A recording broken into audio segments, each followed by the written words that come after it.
मैं डॉक्टर उषा पुरोहित, government college Osla. हमारा subject है हिस्ट्री। आज हम पढ़ेंगे आदि ऐतिहासिक काल। आदि ऐतिहासिक काल को दो भागों में बांटा जाता है, सिंधु घाटी की सभ्यता का काल और वैदिक सभ्यता का काल। पहले हम लेंगे सिंधु घाटी की सभ्यता। सिंधु घाटी की सभ्यता का जो काल पीरियड है, विभिन्न विद्वानों ने अपने अपने दृष्टिकोण से अलग अलग काल पीरियड बताया है।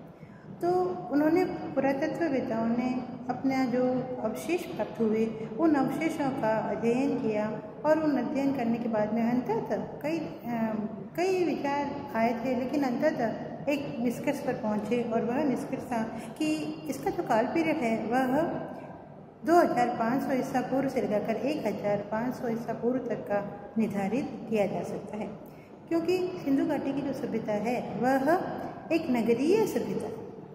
तो जब हम देखते हैं कि आदि ऐतिहासिक काल है, तो अवश्य ही जो पुरातत्ववेत्ताओं ने खोज की, जो उपकरण मिले, जो चीज़ें मिली, जो अवशेष मिले, उन सब का अध्ययन करने के बाद में उसे लिखा गया और उसको समझने का प्रयास किया गया। समझने के बाद में जो उन लोगों ने जो बातें बताई, उससे यह साबित होता है कि यह सभ्यता नगरीय सभ्यता थी।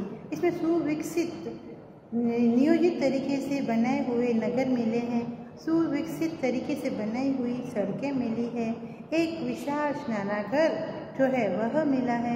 इन सभी चीज़ों का अध्ययन करने पर अंततः हम यह कह सकते हैं कि सिंधु घाटी की जो सभ्यता थी वह एक सुविकसित सुनियोजित नगरीय सभ्यता थी। वहाँ के लोग जो थे उनका काफ़ी विकास हो चुका था।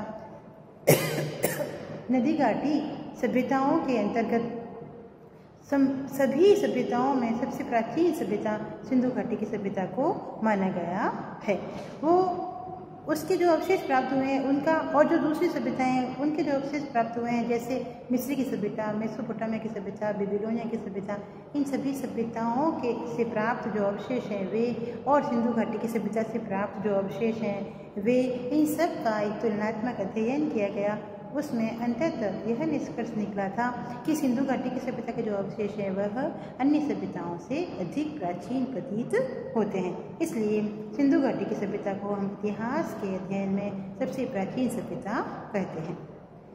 सिंधु घाटी की सभ्यता में हम इसको अलग अलग दृष्टिकोणों से पढ़ते हैं। जैसे सिंधु घाटी कालीन लोगों के जो रहने का जो सिस्टम था, उस सिस्टम के अंदर उन्होंने सामाजिक क्षेत्र में, आर्थिक क्षेत्र में और राजनीति के क्षेत्र में किस प्रकार से उन्होंने विकास किया, कैसी उनकी व्यवस्था थी, सबका अध्ययन किया जाता है। यद्यपि राजनीति के संबंध में कोई भी स्पष्ट प्रमाण नहीं मिला, लेकिन वहाँ जो अन्य चीज़ें मिली हैं उन सभी से अनुमान लगाया जाता है अवश्य कोई एक ऐसी संस्था जरूर रही होगी जिसने कि सुनियोजित तरीके से कार्य करने की प्रणाली बनाई होगी और उसको निश्चित किया होगा, उसके आधार पर सारा कार्य किया होगा।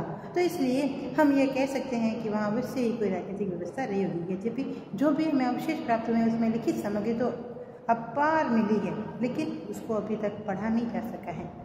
अन्य सभ्यताओं की लिपियों को पढ़ लिया गया, लेकिन सिंधु घाटी की सभ्यता में लिखी हुई खूब चीज़ें मिली, लेकिन फिर भी अभी तक उसकी लिपि को पढ़ा नहीं गया है। इसलिए अभी पूर्णतः सही जानकारी प्राप्त नहीं हुई है। सिक्के मिले हैं, सिक्कों पर जो आकृतियाँ मिली हैं उससे अनुमान लगाया जा रहा है। मोहरें मिली है, कुछ बर्तन मिले हैं, उन सभी से अनुमान लगाया जा रहा है। जैसे एक मोहर मिली है, उस मोहर के आधार पर उनके धार्मिक जीवन का अध्ययन किया जा सकता है। जैसे एक पशुपतिनाथ की मोहर मिली है और वो जो मोहर है वह उस पर एक ध्यानमग्न अवस्था में बैठा हुआ पुरुष है। उस पुरुष के चारों तरफ पशु है और उसके पास में ही एक त्रिशूल नुमा चीज रखी हुई है। तो इस सबको देख करके ये अनुमान लगाया गया है कि अवश्य ही ये जो ध्यानमग्न अवस्था में बैठा हुआ जो मनुष्य है वह अवश्य ही शिव के समान प्रतीत होता है, तो वे लोग शिव के उपासक रहे होंगे।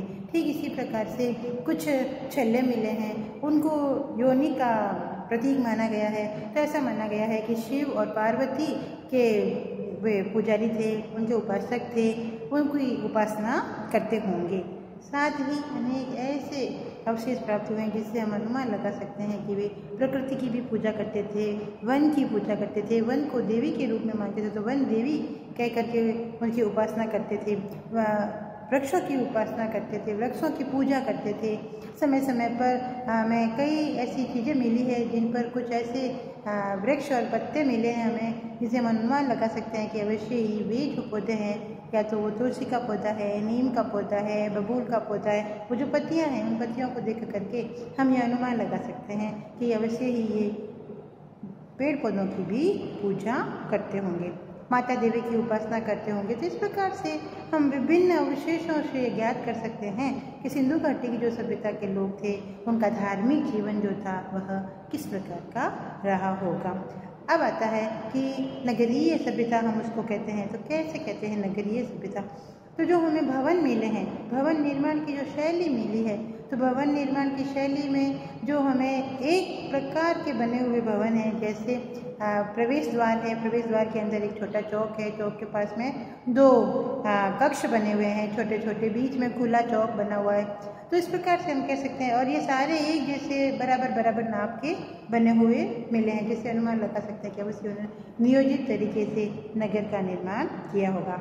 उसमें कुछ भवन छोटे मिले हैं, कुछ बड़े मिले हैं, तो यह भी अनुमान लगा सकते हैं उनकी सामाजिक स्थिति का कि उसमें निम्न श्रेणी के लोग, मध्यम श्रेणी के लोग या उच्च श्रेणी के लोग भी रहते थे, उनके भवन अलग अलग प्रकार के रहे होंगे। अब आता है कि सार्वजनिक जीवन भी उनका रहा है, तो उसमें एक बहुत बड़ा स्नानागार मिला है। उस स्नानागार में ऐसा अनुमान लगाया जाता है कि सार्वजनिक रूप से वहाँ पर स्नान आदि का आयोजन रहता होगा, क्योंकि जब बड़ा धार्मिक आयोजन हुआ होता होगा तब वे अवश्य ही वहाँ पर सामूहिक रूप से स्नान करते होंगे। उसमें ही एक कुंड भी बना है, स्नानागार के पास में कुंड बना है और कपड़े बदलने के कक्ष भी बने हुए मिले हैं, जिससे अनुमान लगाया जा सकता है कि वो एक सार्वजनिक स्नानागार रहा होगा। इस स्नानागार का बहुत महत्व रहा होगा उनके जीवन में। तो इन अवशेषों से हम ये ज्ञात कर सकते हैं कि सिंधु घाटी की जो सभ्यता थी वह एक सुनियोजित नगरीय सभ्यता रही थी। अब आता है कि हम दूसरी ओर आगे बढ़ते हैं अगर, तो सिंधु घाटी सभ्यता के काल से मनुष्य जो था वह आगे बढ़ा और वैदिक सभ्यता जो है हमें दिखाई देती है। तो वैदिक सभ्यता जो थी उसका काल पीरियड 1500 ईस्वी से लेकर करके 600 ईसा पूर्व तक का माना जाता है। वैदिक सभ्यता में मनुष्य जो था वह और अधिक सभ्य हो गया। जैसे सिंधु घाटी की सभ्यता का मनुष्य सभ्य था, लेकिन वैदिक सभ्यता का जो मनुष्य था वह और अधिक सभ्य हो गया, अध्ययन अध्यापन का कार्य भी करने लग गया था और उसके मस्तिष्क का पूर्ण विकास हो चुका था। तो वह आध्यात्म के क्षेत्र में भी चिंतन मनन आदि करने लग गया था। इस काल के अंदर जो है हम इस सभ्यता को और 2 भागों में बांट सकते हैं। अध्ययन की सुविधा की दृष्टि से विस्तार से मैं अन्य मेरे जो लेक्चर होगा उसमें बताऊंगी। अभी मैं सीधा आगे बढ़ती हूँ कि हम इसको 2 कालों में बांट सकते हैं, ऋग्वैदिक काल और उत्तर वैदिक काल। ऋग्वैदिक काल का जो पीरियड है वह 1500 ईसा से 1000 ईसा पूर्व तक का माना जाता है और 1000 ईसा पूर्व से लेकर करके 600 ईसा पूर्व तक का उत्तर वैदिक काल माना जाता है।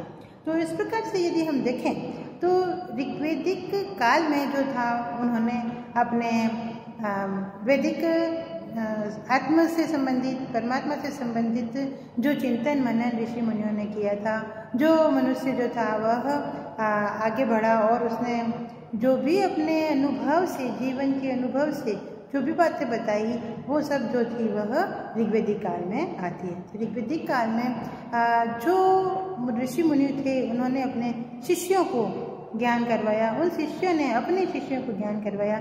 इस प्रकार से जो आगे से आगे क्रम बना उसे हम श्रुति भी कहते हैं। तो इस काल के अंदर जो है वह ऋग्वैदिक काल के अंदर फिर वेद की रचना हुई।